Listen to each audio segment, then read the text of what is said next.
Hello বন্ধুরা, good morning সবাইকে। আজকে সকাল সকাল দুই কাকু জাল দিতে শুরু করেছে।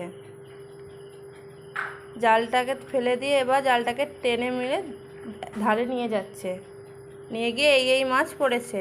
তো মা প্রথমে মাছটাকে চামচ দিয়ে তার আঁশটাকে ছাড়িয়ে নিয়েছে। ছাড়িয়ে নেওয়ার পর মা বটি দিয়ে মাছগুলোকে কেটে নিচ্ছে। কাটার পরে আমাদের মাছগুলো ভাগ হয়। ভাগ হওয়ার পর মা মাছগুলো তুলে নিচ্ছে। তুলে নিয়ে এবার মাছগুলোকে ভালো করে ধুয়ে নিয়ে আসছে। এখানে অনেক রকমেরই মাছ আছে। মা কী কী মাছ আছে? রুই মাছ আছে, সিলভার কাপ, আর হচ্ছে একটা কালবোস ছিল, ছোট একটা বাটা মাছ, এইটা কালপোস। আর এদিকে এই এক বাটি মাছের তেলও আছে আর মাছের ডিমও আছে।